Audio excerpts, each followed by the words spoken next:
Hello friends, welcome you all.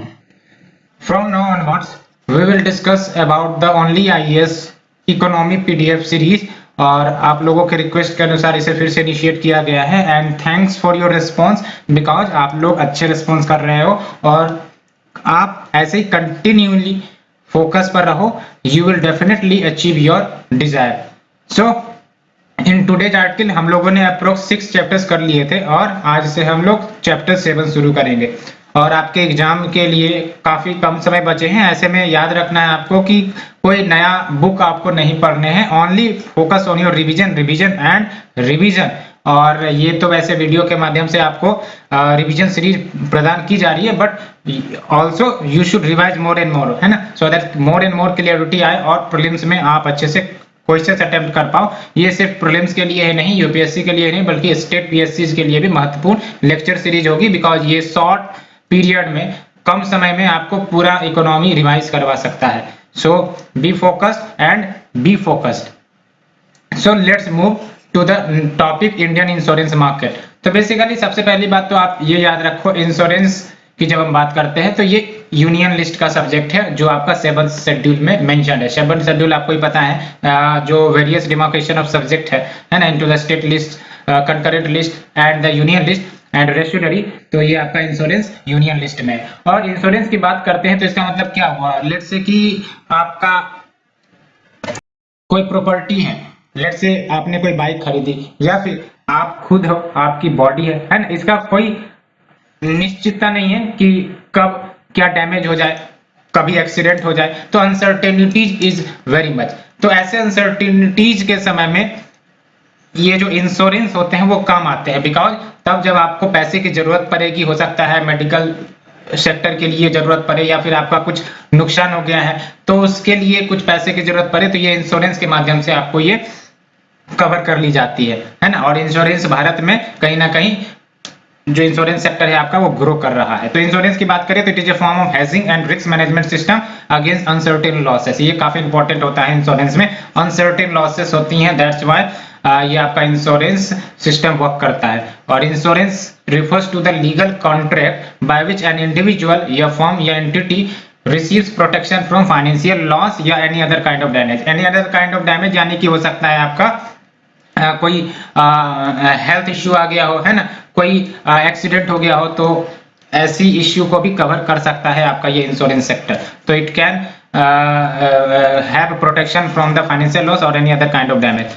And principles of insurance, तो क्या जब भी इंश्योरेंस स्कीम्स कंपनी चलाती है या फिर यूं कह सकते हो कि जब भी हम और आप इसे लेते हैं तो कुछ सिद्धांत तो होते हैं, उस सिद्धांत को आपको याद रखना है, कहीं पर भी आप यूज कर सकते हो मेंस के लिए. तो प्रिंसिपल ऑफ इंश्योरेंस की बात करें तो पहला है आपका ओवर रेमा फाइट, यानी कि गुड फेथ हाइड नथिंग, यानी कि जो भी आपका जानकारी है उसको आप बता दो, क्योंकि कंपनी को आप बताओगे तो फिर कंपनी भी बेनिफिट में रहेगा और आप भी उस अनुसार जो भी स्कीम्स चलाए जाएंगे उस स्कीम्स का लाभ उठा सकते हो, है ना.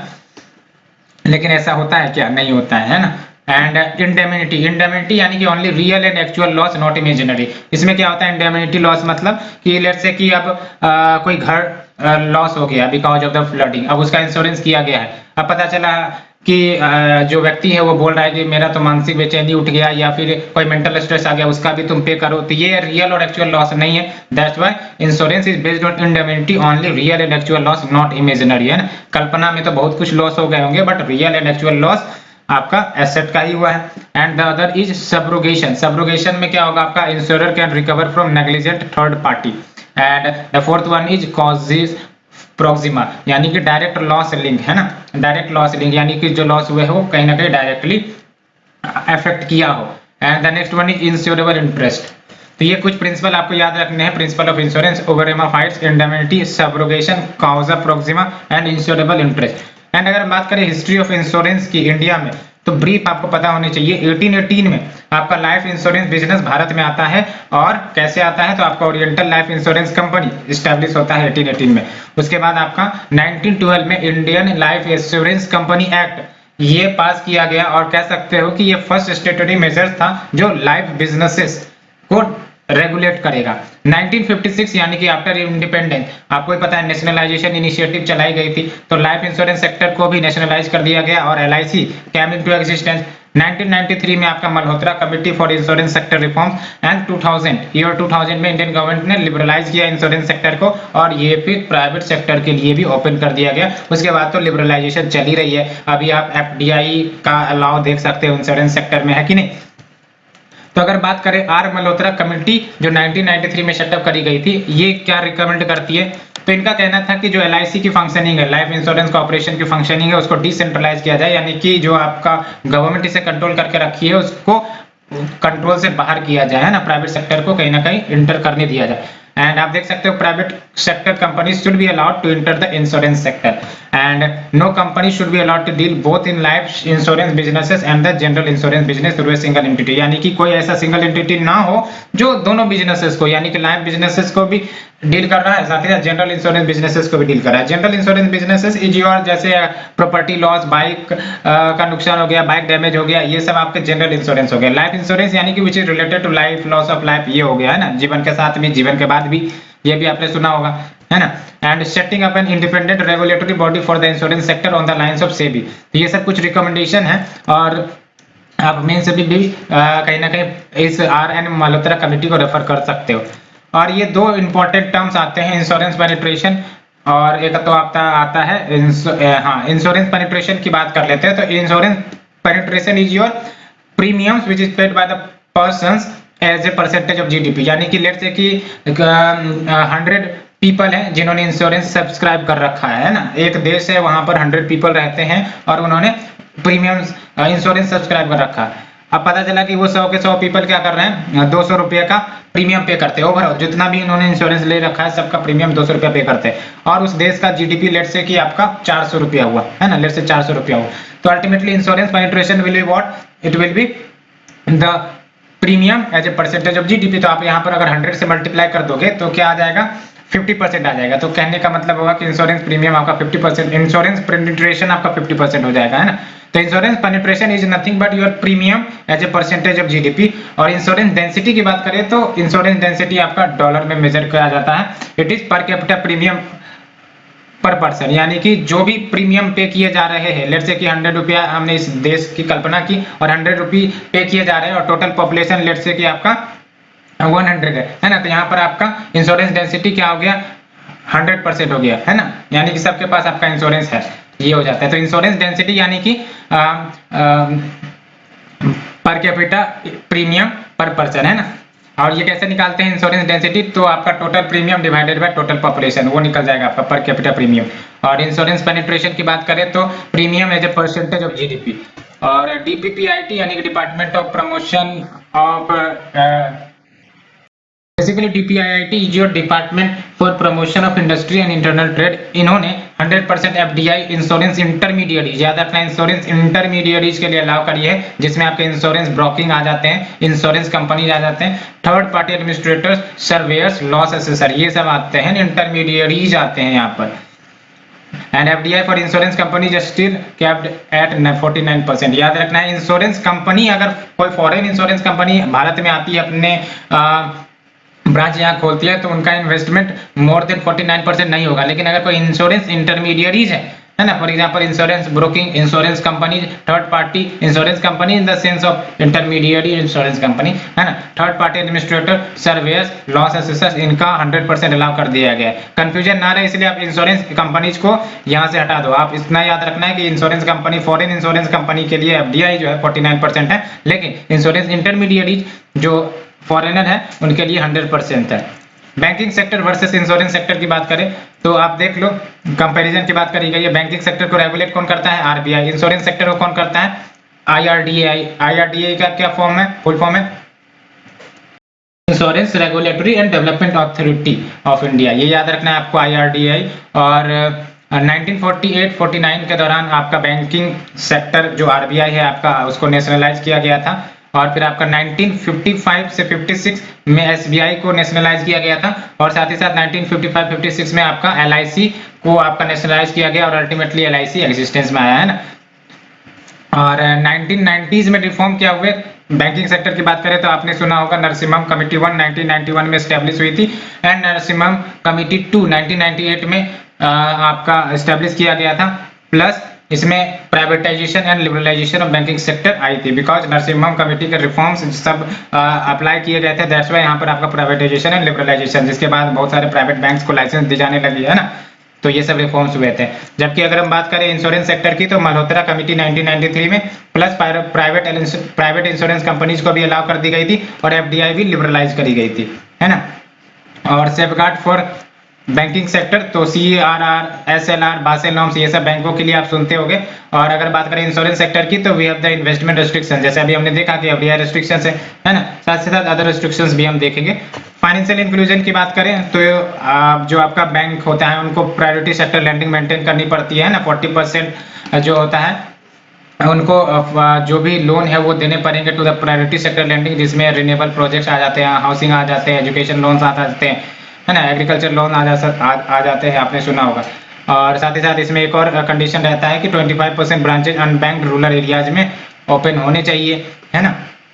एंड अगर बात करें इंश्योरेंस सेक्टर की तो rural and social obligation norms है, for example every year specified number of policy sold होनी चाहिए रूरल एरियाज में, या फिजिकली हैंडीकैप्ड या बैकवर्ड पर्संस को ये सब इंश्योरेंस पॉलिसीज होनी चाहिए। ये सब आपका इंश्योरेंस सेक्टर के लिए भी फाइनेंशियल इंक्लूजन का स्टेप्स लिया जाता है गवर्नमेंट इंटरवेंशन के माध्यम से। अब बात करते हैं टाइप ऑफ इंश्योरेंस, यानी कि इंश्योरेंस के टाइप्स की बात करें तो यहाँ देख लो, एक तो लाइफ इंश्योरेंस होता है, एक आपका जनरल इंश्योरेंस होता है ना। तो लाइफ इंश्योरेंस की बात करें तो इसमें क्या होता है कि जो मनी पे की जाएंगी वो या तो death of the insured person, यानी कि जिसका इंश्योरेंस हुआ है, लाइफ इंश्योरेंस हुआ है, उनके डेथ पर उनको मनी प्राप्त होगी, या फिर आफ्टर सेट ऑफ पीरियड, है ना। और इसको एंडोमेंट इंश्योरेंस भी कहते हैं, होल लाइफ इंश्योरेंस भी कहते हैं, टर्म इंश्योरेंस कहते हैं, यूनिट लिंक्ड इंश्योरेंस पॉलिसी, है ना। ये याद रखना है आपको, एग्जाम्पल भी है ये सब, तो ये याद रखना है, endowment insurance, whole life insurance, term insurance, unit linked insurance policy, ये सब लाइफ इंश्योरेंस के एग्जांपल्स आप याद रख सकते हो। जनरल इंश्योरेंस की बात करें तो यहाँ पर insurance policy other than life insurance, जैसे आपका हेल्थ इंश्योरेंस, है ना, फॉर एग्जांपल बहुत सारे डिजीज के ऊपर या फिर हेल्थ अगर खराब हो गया तो फिर उस पर इंश्योरेंस कवर मिलता है ना, तो वो आपका हेल्थ इंश्योरेंस हो गया। मोटर व्हीकल इंश्योरेंस जो कराते हो, क्रॉप इंश्योरेंस जो कराते हो, फायर इंश्योरेंस जो कराते हो, ये सब अदर देन लाइफ इंश्योरेंस है। यहाँ पर लाइफ के जाने के बाद आपको पैसे की बात नहीं हो रही है, यहाँ पर आपका आप जीवित रहोगे, आपके पास जो भी एसेट्स होंगे उसका आपको इंश्योरेंस करवाया जाता है, तो वो आपका जनरल इंश्योरेंस हो गया था। ये जनरल इंश्योरेंस और लाइफ इंश्योरेंस के बारे में डिफरेंस आपने समझ लिया होगा।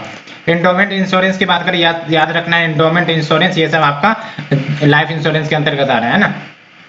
तो एंडोमेंट इंश्योरेंस की बात करें तो इसमें क्या होता है कि जो आपका लमसम अमाउंट जो है वो मैच्योरिटी पर पे कर दिया जाएगा या फिर on the death of the insured person. And whole life insurance की बात करें तो इसमें जो कवरेज प्रोवाइड करी जाती है, नाम से ही आप देख रहे हो होल लाइफ इंश्योरेंस, तो इसके तहत कवरेज जो होगा वो आपका for the life of the insured उसके लिए होगा। और इसमें आपका डेथ के बाद तो बेनिफिट मिलता है, साथ ही साथ होल लाइफ इंश्योरेंस में सेविंग कंपोनेंट भी होता है, जिसमें जो कैश दिए जा रहे हैं प्रीमियम के रूप में वो एक्यूमुलेट हो जाएंगे। और इंपॉर्टेंट बात यह है कि it is a long term policy compare to endowment policy. Endowment policy तो लमसम अमाउंट मैच्योरिटी के बाद मिल जाती है या फिर डेथ के बाद मिल जाती है, लेकिन होल लाइफ इंश्योरेंस मतलब नाम से ही पता चल रहा है कि लॉन्ग टर्म पॉलिसी है और कैश भी यहाँ पर एक्यूमुलेट हो सकते हैं, है ना, बाद में ये आपको एक साथ मिल सकते हैं। इनफैक्ट जो डेथ हो जाता है इंश्योरर का उसके बाद ये मिल सकते हैं। टर्म इंश्योरेंस की बात करें तो इसमें आपका स्पेसिफिक पीरियड का कवरेज होता है, जाहिर सी बात है स्पेसिफिक पीरियड का कवरेज है, इट इज शॉर्टर पॉलिसी, तो लो प्रीमियम में ये चल जाते हैं, जैसे for example PM Jeevan Jyoti बीमा योजना। यूनिट लिंक्ड इंश्योरेंस की बात करें तो it is A product that combine insurance coverage and investment exposure, है ना। तो बस आपको याद रखने कि यूनिट लिंक्ड इंश्योरेंस में आपका क्या होगा, इसमें इंश्योरेंस कवरेज के साथ साथ इन्वेस्टमेंट एक्सपोजर भी कंबाइंड होता है। अब इंश्योरेंस प्रोवाइडर की बात करें तो इंश्योरेंस प्रोवाइडर यानी कि जो भारत में प्रेजेंट डे आपको इंश्योरेंस सर्विसेज प्रोवाइड करती है।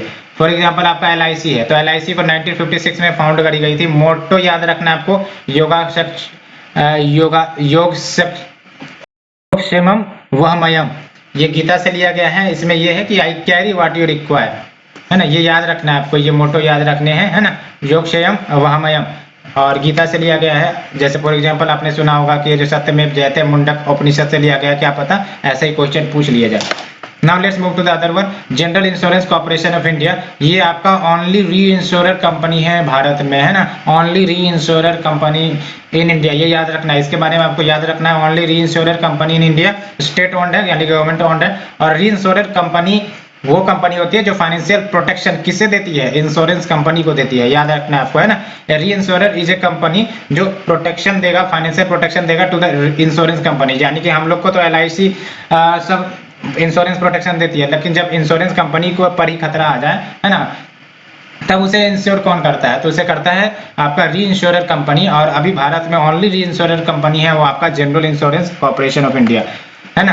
तो ये देख सकते हो, इंश्योरर क्या करते हैं, कंज्यूमर क्लेम करेगा इंश्योरर से और इंश्योरर क्लेम करेगा री इंश्योरर से, है ना, क्योंकि इनको भी प्रीमियम पे करना पड़ता है, जैसे ये प्रीमियम पे करेंगे, बल्कि अगर कोई रिस्क आएगा तो फिर ये री इंश्योरर जो है इनको क्लेम करवाएंगे, है ना। उसी प्रकार से कंज्यूमर हम लोग मिलकर प्रीमियम पे करते हैं और जब कोई नुकसान होता है तो ultimately we claim and the insurer gives us the money, ये बातें होती है। अब बात करते हैं agriculture insurance company of India limited के बारे में। Agriculture insurance company of India limited के बारे में, तो इसे 2002 को एस्टेब्लिश किया गया था अंडर द कंपनीज एक्ट 1956, याद रखना है ना, companies act 1956। It is not a statutory body और ये government owned crop insurance company है और ये लार्जेस्ट क्रॉप इंश्योरर है in the world in terms of number of farmers, यानी कि नंबर ऑफ फार्मर्स जिसको ये कवर करता है कंपनी, वो सबसे ज्यादा है पूरे विश्व में। एंड इसके तहत different crop insurance schemes provide किए जाते हैं। फॉर एग्जांपल आपका प्रधानमंत्री फसल बीमा योजना इन्हीं का है, restructured weather based crop insurance scheme इन्हीं का है ना। Now we move to the next one, DICGC, ये भी काफी इंपॉर्टेंट आपको याद रखना है, deposit insurance and credit guarantee corporation. तो बेसिकली डिपॉजिट इंश्योरेंस की बात करें तो इसका मतलब ये हुआ कि जो डिपॉजिटर्स मनी, हम और आप बैंकों में डिपॉजिट करते हैं मनी, तो लेट्स से कि बैंक दिवालिया हो गया, है ना, बैंकरप्ट हो गया, तो अल्टीमेटली हमारे पैसे को कौन आपका प्रोटेक्ट करेगा, है ना। तो ऐसे स्थिति में जो बैंक होते हैं उनको ये मैंडेटरी होता है कि वो भी इंश्योरेंस करवाएं डिपॉजिट के ऊपर जो कस्टमर्स या कंज्यूमर्स कर रहा है, और बदले में प्रीमियम देना पड़ेगा, है ना। तो आपका जो प्रीमियम है पे किए जाएंगे इंश्योर्ड बैंक के द्वारा टू द DICGC, ये डिपॉजिटर्स को पास नहीं करने हैं। कहने का मतलब ये है कि अब पता चला कि ये बैंक प्रीमियम पे कर रहे हैं इन्हें DICGC को, और बदले में ये हम ही से प्रीमियम मांग रहे हैं, तो ऐसा नहीं होगा, है ना। इनको खुद प्रीमियम पे बियर करना पड़ेगा। और याद रखना है DICGC was established under RBI for deposit insurance, याद रखना है आपको, ये आपका RBI का है ना, 100% owned by RBI। And DICGC cover now is 5 lakh. अभी क्या होगा कि अगर कोई नुकसान होगा, बैंकरप्ट होगा, तो डिपॉजिटर्स को 5 लाख तक का इंश्योरेंस अमाउंट मिल जाएगा, पहले ये 1 लाख हुआ करता था। And it does not deal directly with the depositor but official liquidator के माध्यम से। तो 2-3 बातें याद रखनी है, ये 100% RBI ओन्ड है। दूसरा इंपॉर्टेंट बात, 5 लाख तक का आपको इंश्योरेंस मिल सकता है अगर लेट से कि बैंकरप्ट हो गई, है ना। एंड प्रीमियम पे करना बैंकों को मैंडेटरी है टू द DICGC, है ना।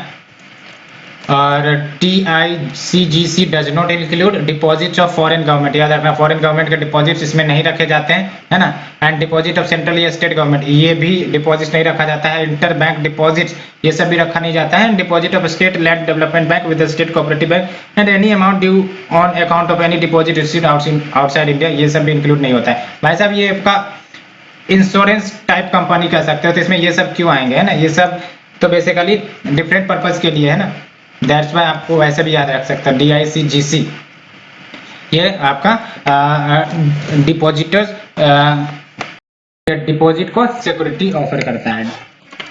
And any amount specifically exempted by DICGC with previous approval of RBI, तो ये भी इंक्लूड नहीं होगा। Now let's move to the next one, export credit guarantee corporation of India. Basically export credit guarantee corporation of India की बात करें तो ये आपका कंपनी है जो होली गवर्नमेंट ऑफ इंडिया के द्वारा ऑन किए गए हैं और कंट्रोल किए जाते हैं मिनिस्ट्री ऑफ कॉमर्स के द्वारा, इसको भी अच्छे से याद रखना है। और ये आपको एक्सपोर्ट क्रेडिट इंश्योरेंस सपोर्ट देगा इंडियन एक्सपोर्टर्स को, सो दैट फैसिलिटेट किया जा सके एक्सपोर्ट को from the country.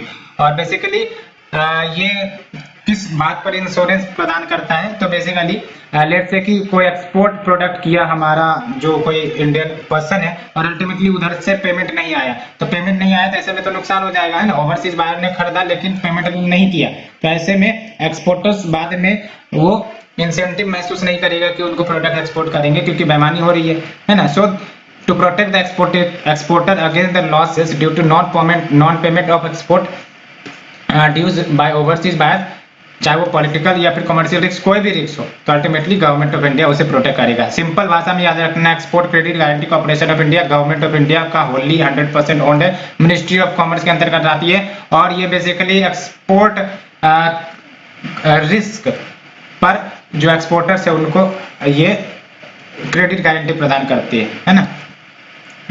And ECGC के अदर बेसिक फंक्शंस की बात करें तो देख सकते हो, it offers insurance protection to exporters against the payment risk and guidance provide करता है in export related activities and makes available information on different countries with its own credit rating and साथ ही साथ makes it easy to obtain export finance from bank, है ना। Bank हो या फिर फाइनेंशियल इंस्टीट्यूशन है, वहां से एक्सपोर्ट फाइनेंस अगर लेना है तो उसे भी आसान करवाएगा ये आपका ECGC and assist the exporter in recovering the bad डेब्ट and provides information on credit worthiness of overseas buyers, है ना। तो ये आपका क्रेडिट वर्दीनेस भी प्रोवाइड करेगा ओवरसीज बायर्स के ऊपर कि भाई साहब ये ठीक बायर है या नहीं है, बाद में आपका पैसा लेके भाग तो नहीं जाएगा, है ना, पेमेंट करेगा या नहीं करेगा, इस प्रकार का इन्फॉर्मेशन ये प्रोवाइड करते हैं।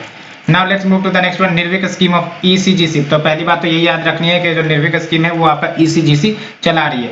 तो बेसिकली ऑब्जेक्टिव क्या होगा, तो ऑब्जेक्टिव आप समझ सकते हो, एक्सपोर्ट लेंडिंग को बूस्ट करवाया जाएगा, इंश्योरेंस कवर को बूस्ट करवाया जाएगा फॉर द एक्सपोर्ट क्रेडिट, है ना।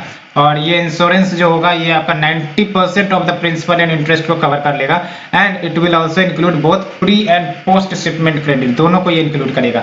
और बैंक प्रीमियम पे करेंगी ईसीजीसी को मंथली बेसिस पर on the principal and interest as the cover is offered for both, क्योंकि ये दोनों के लिए ये आपका इंटरेस्ट कवर हो रहा है।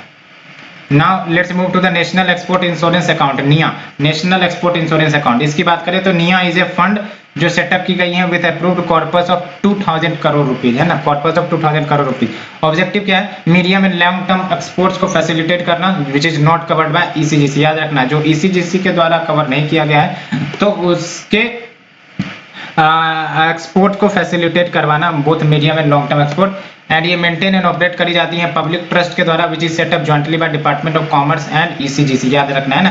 तो national export insurance account maintain and operated by public trust setup jointly by department of commerce and ECGC. Now important one is domestic systematically important insurance, है ना, डोमेस्टिक सिस्टमेटिकली इंपॉर्टेंट इंश्योरेंस।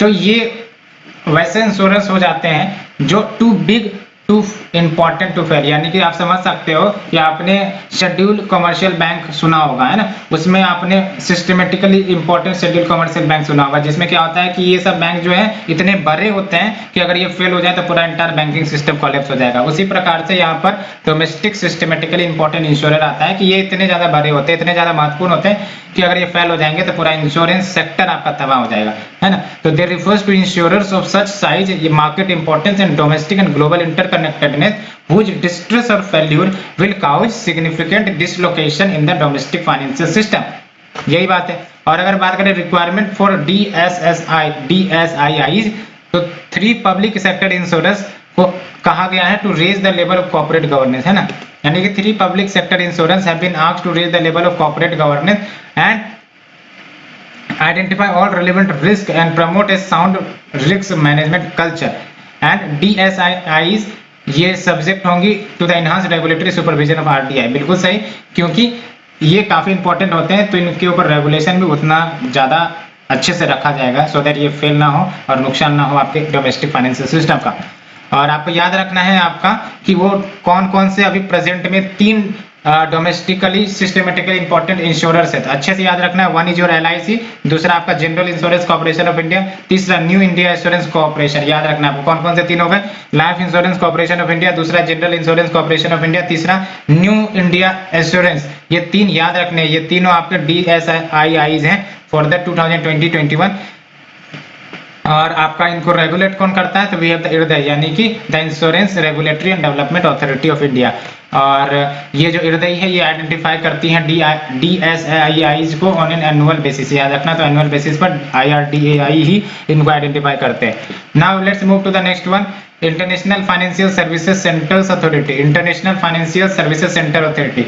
तो basically आपको पता होगा कि जो first IFSC यानी कि इंटरनेशनल फाइनेंशियल सर्विस सेंटर कहां पर सेटअप किया गया है, गुजरात में, है ना, और उसका नाम क्या है, तो गुजरात IFSC यानी कि गिफ्ट सिटी आपने नाम सुना होगा, है ना, और गुजरात में कहां पर, गांधीनगर में, इसे भी याद रखना है आपको, है ना। और ये जो आपका अथॉरिटी सेटअप किया गया है that is your international financial service centre authority. तो जो भी फाइनेंशियल सर्विसेज इस गिफ्ट सिटी में प्रोवाइड किए जाते हैं जैसे सिक्योरिटीज, डिपॉजिट्स और contracts of insurance, financial services, financial institution, तो इनको ये रेगुलेट करेंगे, है ना। इसमें 9 मेंबर्स होंगे appointed by the central government. Members की बात करें तो देख सकते हो there will be a chairperson and साथ ही साथ मेंबर ईच फ्रॉम RBI, है ना, तो RBI से एक मेंबर, सेबी से एक मेंबर, IRDA से एक member, pension fund regulatory development authority से एक मेंबर, है ना, तो इसमें ये सब मेंबर्स आ जाएंगे। साथ ही साथ 2 मेंबर होंगे आपके मिनिस्ट्री ऑफ फाइनेंस से, along with in addition 2 other members ये अपॉइंट किए जाएंगे on the recommendation of selection committee. तो ये कुल मिला के 9 मेंबर हो जाएंगे। टर्म की बात करें तो all members of the IFSC authority 3 years का टर्म होगा और रीअपॉइंटमेंट हो सकता है, ये भी याद रखना है। Now let's move to the next one, micro insurance. तो बेसिकली अगर बात करें IRDA माइक्रो इंश्योरेंस रेगुलेशन 2005 की, तो इसमें माइक्रो इंश्योरेंस को डिफाइन किया गया है, it can be a general और लाइफ इंश्योरेंस पॉलिसी जिसमें सम जो एज्यूर करी जाती है वो 50,000 या फिर लेस का होता है, याद रखना आपको, है ना। तो micro insurance can be a general और life insurance policy with a sum assured of 50,000 और लेस, और ये टारगेटेड होती हैं इंश्योरेंस किसके तरफ, तो लो इनकम हाउस होल्ड की तरफ या फिर the individuals who have the little saving, क्योंकि ये बड़े बड़े इनकम तो इनके होते नहीं है कि ये बड़े बड़े प्रीमियम पे करेंगे, दैट्स व्हाई माइक्रो इंश्योरेंस लाया जाता है, so that to address the needs of this persons as well.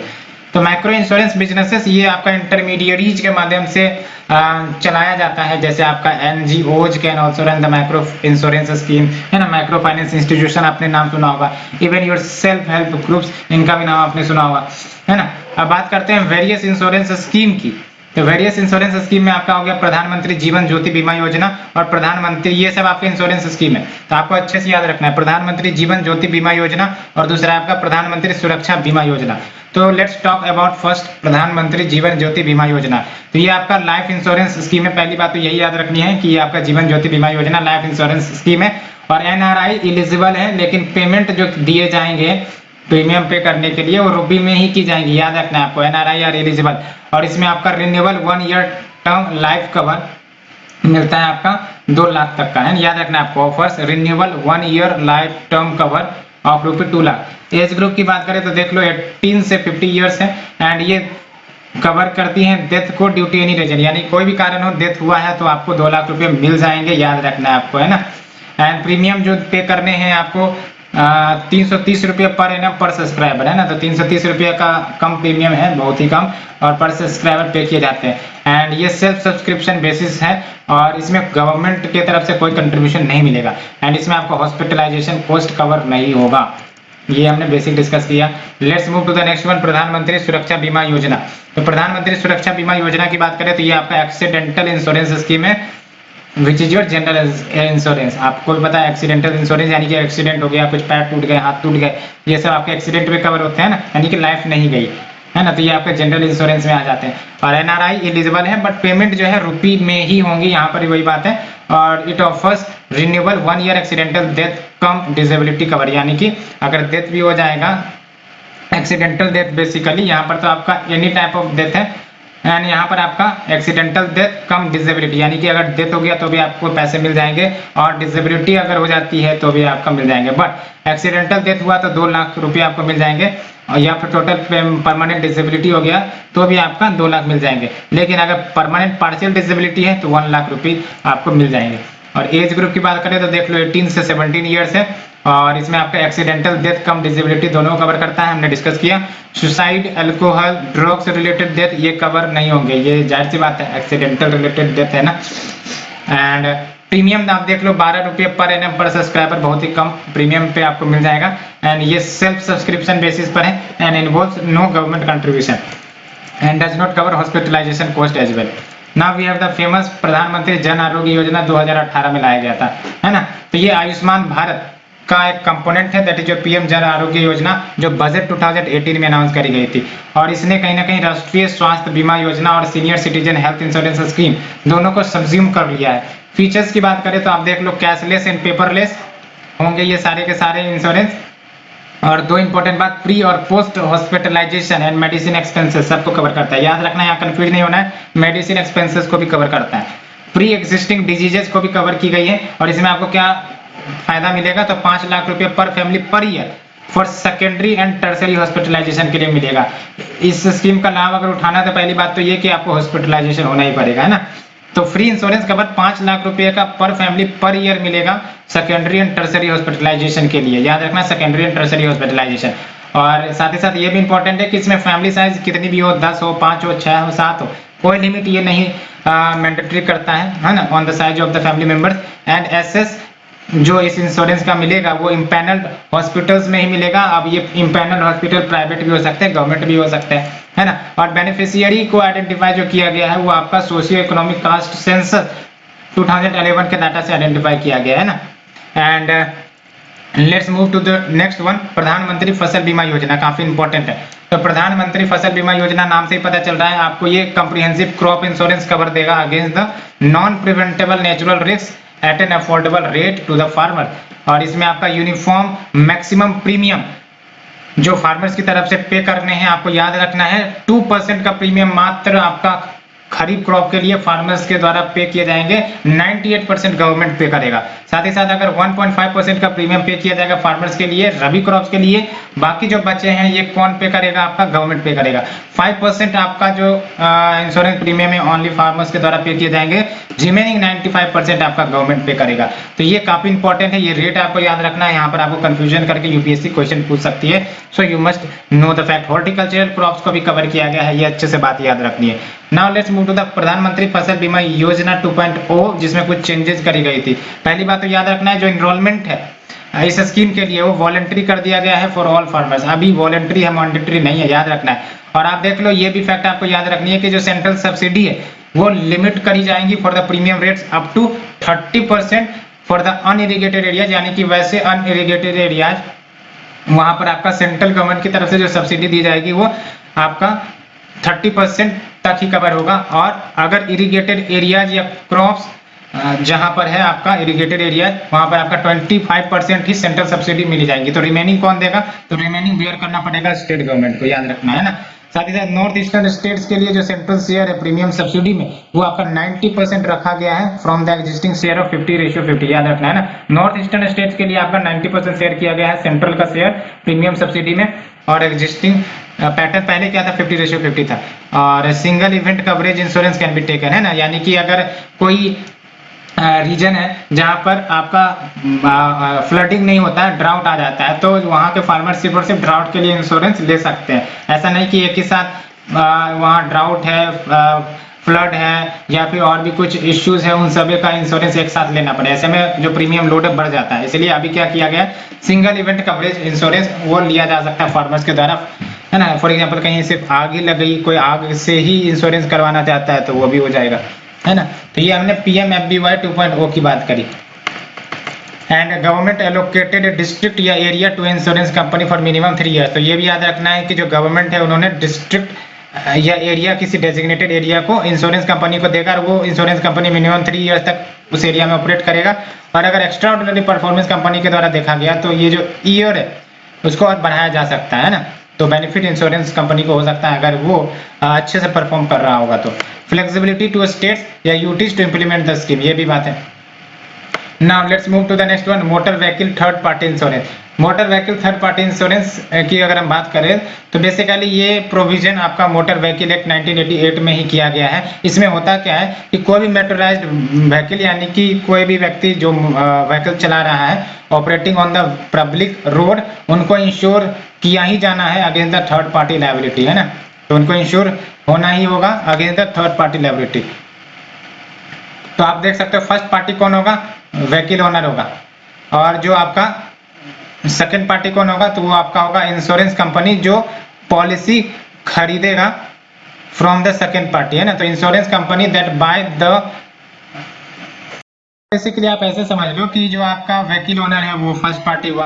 अब कहीं ना कहीं सेकेंड पार्टी बेसिकली कौन होगा, वो इंश्योरेंस कंपनी होगा जिससे पॉलिसी खरीदा गया होगा। और बेसिकली थर्ड पार्टी कौन होगा, तो कोई भी व्यक्ति जो लॉस फेस किया है because of the action of the first party while operating the vehicle is the third party, है ना। तो जो ऑपरेट कर रहा है व्हीकल वो तो थर्ड पार्टी हो गया, और फर्स्ट पार्टी जो ऑनर है व्हीकल का जिसने टक्कर मारी है ना, तो अल्टीमेटली वो आपका फर्स्ट पार्टी हो जाएगा। और टक्कर मारने के बाद जाहिर सी बात है थर्ड पार्टी का नुकसान होगा, तो अल्टीमेटली सेकेंड पार्टी जो इंश्योरेंस कंपनी होगा वो उसे कवर करेगा, ये आपका हो जाता है ना। तो याद रखना है, under the motor vehicle act 1988 any motorised vehicle operated on public road should be insured against third party liability, है ना, ये बात है। एंड अंडर द लॉ ये जो लायबिलिटी है वो अनलिमिटेड है in the case of death of injury, and hence it is mandatory to purchase a motor third party liability policy. याद रखना है ना, तो ये मैंडेटरी हो जाएगा कि motor third party liability policy खरीदा जाए, ये इंपॉर्टेंट है ना, तभी तो जिसका नुकसान हुआ है उसको इंश्योर किया जाएगा। तो ये बातें हैं। Next is your public liability insurance act 1991, public liability insurance act 1991। तो basically public liability insurance policy की बात करें तो इसमें पॉलिसी होल्डर जो क्लेम करती हैं थर्ड पार्टी से फॉर डेथ और इंजरी और प्रॉपर्टी डैमेज जो हजार्डियस सब्सटेंसेस लेट से कि हैंडल की गई होंगी फैक्ट्री में, उसके कारण अगर डेथ या डैमेज प्रॉपर्टी का हो गया हो या इंजरी हो गया हो, वो है ना, ये आपका public liability insurance policy cover करता है ना। तो जो कंपनसेशन पेबल किए जाएंगे वो इररिस्पेक्टिव होगा कंपनी के नेग्लेक्ट का। And victim who are export to hazardous substance used by an industry वो क्लेम फाइल कर सकता है with the collector within the 5 year of accident. याद रखना है ना, लेट से कि मैं किसी फैक्ट्री में काम कर रहा हूँ और ultimately I am expose to hazardous substance used by an industry, तो हमें क्लेम फाइल करनी है, तो हम कलेक्टर के सामने रिक्वेस्ट करेंगे with in the 5 year of accident, तो आपको ये इंश्योरेंस मिल जाएगा। और मैक्सिमम कंपनसेशन 25,000 का होगा in addition to maximum 12,500 as reimbursement for medical expenses की, लेट से कि मेडिकल एक्सपेंसेस या खर्चे आए होंगे, है ना, तो उसके लिए आपको एडिशनल एट मैक्स 12,500 मिल जाएगा। तो ये हमने इंश्योरेंस कवर किया। Let's move to the next one, pension. तो पेंशन के बारे में आप तो सुने ही होंगे, है ना। तो pension is your regular payment जो स्टेट के द्वारा पे किया जाएगा टू द पीपल, या फिर जो रिटायरमेंट एज हो जाती है तो रिटायरमेंट एज के बाद भी आपको पेंशन मिल जाता है। And some widows and disabled people को भी पेंशन मिल जाते हैं, आपने सुना होगा, है ना, कुछ विधवा महिलाएं होती है उनको भी ये पेंशन के रूप में मिल जाता है, या फिर रिटायरमेंट हो गया तो उसके बाद भी पेंशन मिलता है ना। तो ये आपका इवन डिसेबल्ड पीपल है उसको भी पेंशन मिल सकता है। तो ये सब पेंशन के कैटेगरी में ही आएंगे ना। रेगुलर पेमेंट यानी कि या तो मंथली हो सकता है या ईयरली हो सकता है, लेकिन रेगुलर बेसिस पे पेमेंट कर दी जाएगी। तो अब पेंशन को रेगुलेट करने के लिए कौन कौन से ऑर्गेनाइजेशन है और क्या क्या कुछ टर्म्स है उसकी डिस्कस कर लेते हैं। तो one we have the employee provident fund organisation. तो employee provident fund organisation EPFO की बात करें तो याद रखना आपको स्टेटूटरी ऑर्गेनाइजेशन है, और ministry of labour and employment इसका नोडल मिनिस्ट्री, अच्छे से याद रखना है ना। Employee provident fund organisation statutory organisation है, ministry of labour and employment इसका नोडल मिनिस्ट्री है। और 3 एरियाज एडमिनिस्टर किए जाते हैं इसके तहत, एक तो प्रोविडेंट फंड, दूसरा डिपॉजिट लिंक्ड इंश्योरेंस स्कीम, तीसरा पेंशन। तो ये याद रखना आपको, है ना। तो 3 areas administered under it, one is your provident fund, दूसरा डिपॉजिट लिंक्ड इंश्योरेंस और तीसरा पेंशन। और क्या है ये आपका यूनिवर्सल अकाउंट नंबर।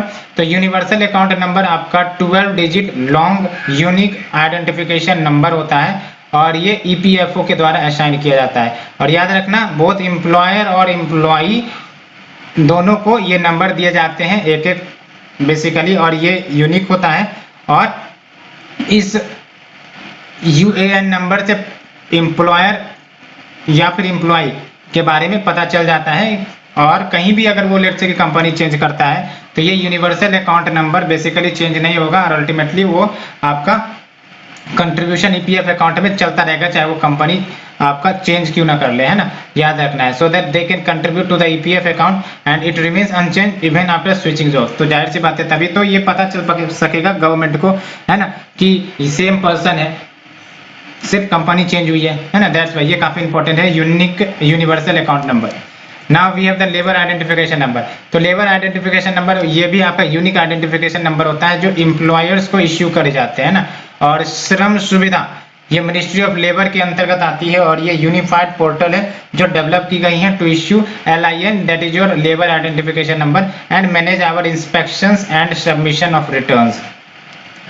अब बात करते हैं कुछ पेंशन स्कीम जो ओल्डर पर्सन के लिए चलाए जा रहे हैं। वन वी हैव द प्रधानमंत्री वय वंदना योजना, याद रखना ये सब, प्रधानमंत्री वय वंदना योजना। ये पेंशन स्कीम है exclusively for the senior citizen aged 60 years and above. And ये जो पर्सन होंगे ये ज्वाइन कर सकते हैं लेटेस्ट बाय 31 मार्च 2023। और LIC इसे ऑपरेट कर रही है और investment of minimum 1.5 lakh to maximum 15 lakh किया जा सकता है, याद रखना है ना। इस स्कीम में मैक्सिमम इन्वेस्टमेंट आपका 15 लाख है, मिनिमम आपको 1.5 लाख का इन्वेस्टमेंट करना होगा। और ये एग्जेम्प्टेड है फ्रॉम GST, ये भी याद रखनी है। And at the end of the policy term 10 years purchase price along with final pension instalment shall be payable, है ना। यानी कि पॉलिसी टर्म का जब अंत हो जाएगा, यानी कि 10 ईयर्स का पॉलिसी टर्म है, उसके बाद परचेज प्राइस साथ साथ उसके साथ आपको जो फाइनल पेंशन इंस्टॉलमेंट ये भी मिल जाएगा, है ना। Your purchase price plus your final pension instalment ये भी मिलने लगेंगे। And loan up to 75% of the purchase price ये अलाउ हो सकेगा आफ्टर 3 पॉलिसी। ये सब फैक्ट याद रखने हैं आपको। Loan up to 75% of purchase price shall be allowed after 3 policy. And ये जो स्कीम है also allowed for premature exit, याद रखना है, premature exit is allowed. और रिफंड क्या मिलेगा आपको, 98% of the purchase price refund मिल जाएगा। And on death of pensioner during the policy term of 10 years, है ना, लेट्स से कि 10 ईयर्स में मैच्योर होने वाला था लेकिन उससे पहले डेथ हो गया, तो purchase price shall be paid to the beneficiary जिसका भी नाम दिया गया होगा। अब बात करते हैं इंश्योरेंस सेक्टर रेगुलेटर्स के बारे में। इंश्योरेंस सेक्टर रेगुलेटर्स काफी इंपॉर्टेंट है। तो basically insurance regulatory development authority IRDA, तो IRDA आपका स्टेट्यूटरी ऑटोनोमस बॉडी है। IRDA एक्ट 1999 के तहत इसे सेटअप किया गया था, established after the recommendation of Malhotra committee report of 1994। और इसका रेस्पॉन्सिबिलिटी क्या है, तो to regulate and control the insurance sector in India. जाहिर सी बात है IRDAI का काम भी वही होगा, regulate and control the insurance sector. And IRDAI member भी है आपका फाइनेंशियल स्टेबिलिटी डेवलपमेंट काउंसिल का। और FSDC के बारे में आपने सुना होगा, इसको चेयर करते हैं finance minister. And securities appellate tribunal, इसकी बात करें तो ये स्टेट्यूटरी बॉडी है और इससे एस्टेब्लिश किया गया है securities and exchange board of India act 1992 के तहत। और इसका काम क्या है, to hear and dispose the appeals against the order जो पास करी गई है IRDAI के द्वारा, याद रखना है आपको, है ना। तो आपका जो सिक्योरिटीज अपीलेट ट्रिब्यूनल है वो आपका स्टेट्यूटरी बॉडी है जिसे एस्टेब्लिश किया गया है अंडर द सेबी एक्ट, याद रखना है ना, सेबी एक्ट याद रखना है, security and exchange board of India 1992। और इसके तहत हियर किए जाएंगे, डिस्पोज किए जाएंगे अपील्स के अगेंस्ट द ऑर्डर जो IRDAI के द्वारा पास किया गया है। तो सिंपल कहा जाए तो IRDAI के द्वारा जो ऑर्डर पास किए गए हैं वो कहाँ हियर किए जाएंगे, वो हियर किए जाएंगे आप, मतलब उसके जो अपील है ना, IRDAI के द्वारा फैसला दिया गया लेट्स से, है ना, उसके बाद अगर कोई अपील करना चाहे तो कहाँ करेगा, वो करेगा सिक्योरिटीज अपीलेट ट्रिब्यूनल के पास, ये याद रखना है। And let's move to the next one, pension fund regulatory and development authority. Pension fund regulatory and development authority PFRDA, ये आपका स्टेट्यूटरी बॉडी है और इसमें आपके 6 मेंबर होंगे, एक चेयरमैन जिनका टर्म है 5 साल या फिर 65 ईयर्स हो सकता है, और 5 मेंबर्स जिनका टर्म 5 ईयर्स या फिर 62 ईयर्स हो सकता है, और एलिजिबल है रीअपॉइंटमेंट के लिए, ये सब है ना। तो ये सब के सब रीअपॉइंटमेंट के लिए एलिजिबल है और इनको सिविल कोर्ट का भी पावर है। और फंक्शंस की बात करें तो नेशनल पेंशन सिस्टम NPS का नाम आपने सुना होगा, उसको इंप्लीमेंट करते हैं। एंड सेलेक्टेड फंड मैनेजर, याद रखना है ना, तो implement national pension system and इसके फंड मैनेजर को भी यही सेलेक्ट करते हैं। एंड सारे public and private pension funds को ये रेगुलेट करते हैं एक्सेप्ट, याद रखना है आपको, है ना, PFRDA does not regulate EPFO, seamen, coal miners, Assam tea plantation related pension scheme because they have their separate acts या मैकेनिज्म। अच्छे से याद रख लेना है ना, PFRDA regulate all public and pension funds except EPFO, seamen, coal miners, Assam tea plantation related pension scheme, क्योंकि इनके अपने अपने सेपरेट एक्ट है, मैकेनिज्म है। And prescribe liquidity auditing investment norms for pension funds, याद रखना है ना, तो liquidity auditing investment norms for pension funds ये सब प्रोवाइड करते हैं। तो हमने चैप्टर नंबर 7 कंप्लीट कर लिया है। Now let's move to the chapter number 8 that is your money market. तो बेसिकली जब हम मनी मार्केट की बात करते हैं तो ये आपका फाइनेंशियल मार्केट का एक सेक्शन कह सकते हो ना, फाइनेंशियल मार्केट ही है एक प्रकार से। यहाँ पर फाइनेंशियल इंस्ट्रूमेंट्स जिसमें high liquidity and short term maturity उसको ट्रेड किए जाते हैं ना। वाई मनी मार्केट, क्योंकि मनी मार्केट में आपका तुरंत आपको पैसे की जरूरत होगी तो आपको मिल सकते हैं ना। तो मनी मार्केट और फाइनेंशियल मार्केट जहां पर financial instruments having the high liquidity and short term maturity वो ट्रेड किए जाते हैं।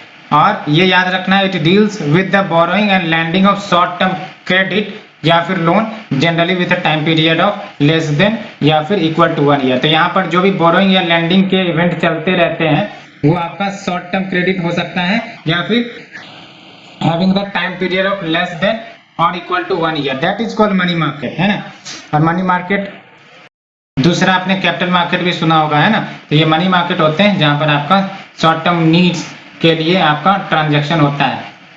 तो देख सकते हो ये फंक्शन ऑफ मनी मार्केट की बात करें तो ये आपका इक्विलिब्रियम इंश्योर करता है between the demand and supply of money and short term funds and economic growth को ये प्रमोट करता है। साथ ही साथ ये मैकेनिज्म प्रोवाइड करता है आरबीआई के लिए कि वो मॉनेटरी पॉलिसी इंप्लीमेंट अच्छे तरीके से कर सके, है ना, क्योंकि मॉनेटरी पॉलिसी कमेटी से वो क्या करते हैं, इन सब चीजों को रेगुलेट करते हैं इनडायरेक्टली कहा जाए तो।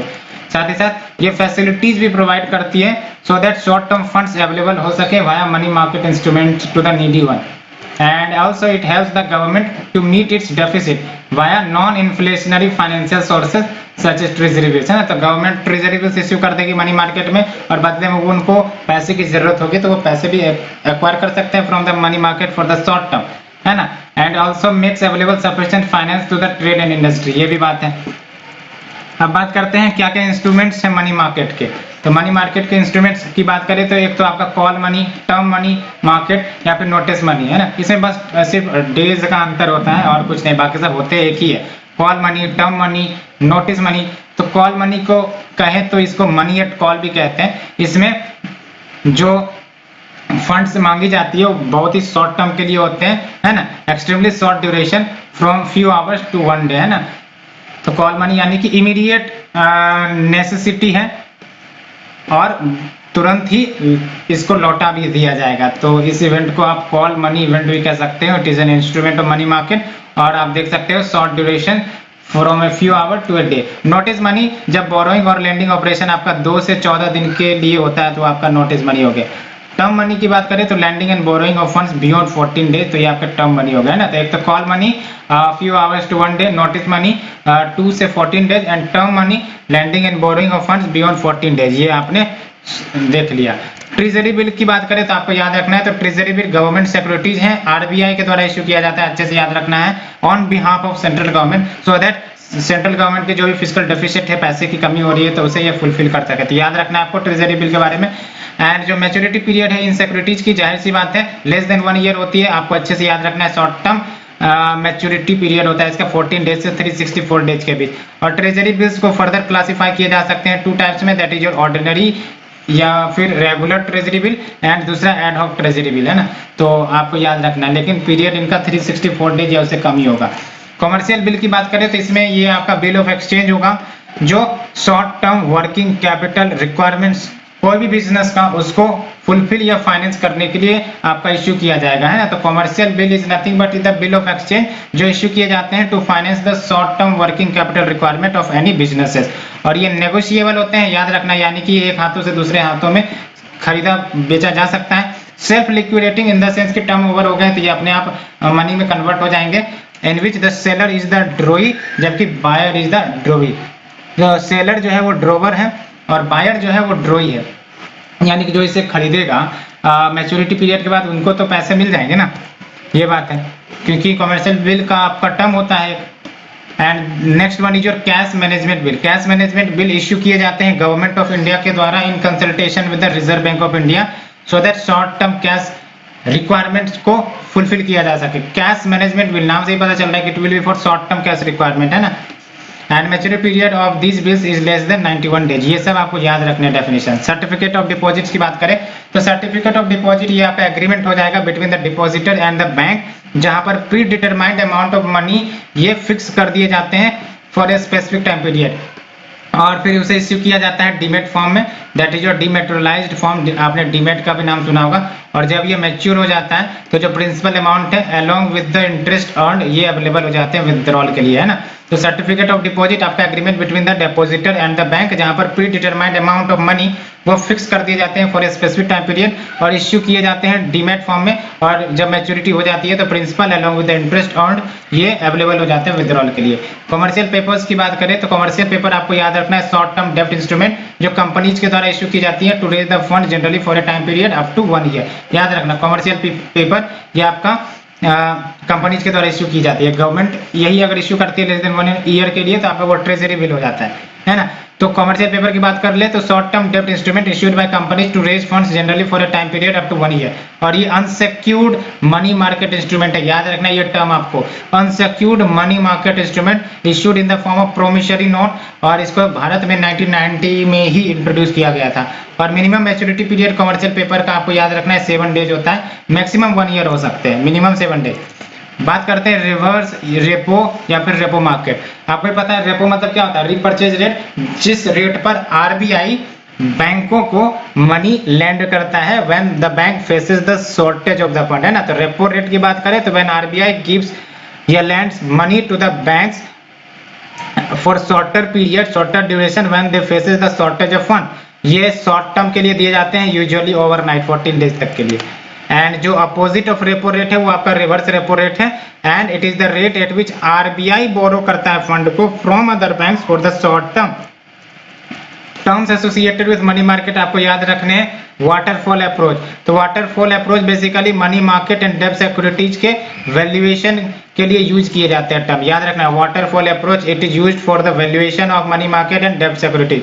मनी मार्केट म्यूचुअल फंड की बात करें तो ये शॉर्ट रन लिक्विड इन्वेस्टमेंट होते हैं, यानी कि कम समय के लिए ये आपके लिक्विड इन्वेस्टमेंट होते हैं जो इन्वेस्ट करते हैं high quality money market instrument में, जैसे ट्रेजरी बिल में, रीपरचेजिंग एग्रीमेंट में, commercial paper, certificate of deposit में, जिसमें आपके रिस्क के चांसेस काफी कम होते हैं, और ये ओपन एंडेड म्यूचुअल फंड होते हैं। जनरली आप देखोगे कि म्यूचुअल फंड जो है वो इन्वेस्ट करते हैं काफी ज्यादा सिक्योर एसेट्स में, that's why money market mutual instrument में वो म्यूचुअल फंड्स जो सिक्योर्ड बिल्स या फिर आपके एसेट्स में इन्वेस्ट करते हैं इन द मनी मार्केट, तो वो आपका मनी मार्केट म्यूचुअल फंड हो जाएगा, है ना। तो मनी मार्केट म्यूचुअल फंड आपका शॉर्ट रन लिक्विड इन्वेस्टमेंट जो इन्वेस्ट करते हैं high quality money market instrument में, like the treasury bill, repurchase agreement, commercial paper, certificate of deposit, और ये ओपन एंडेड म्यूचुअल फंड है। तो ये हमने कवर कर लिया मनी मार्केट तक। नेक्स्ट लेक्चर सीरीज में हम लोग बैंकिंग सेक्टर ऑफ इंडिया को कवर करेंगे, है ना। We will cover the next topic banking sector of India. So for now, thank you friend, thank you very much.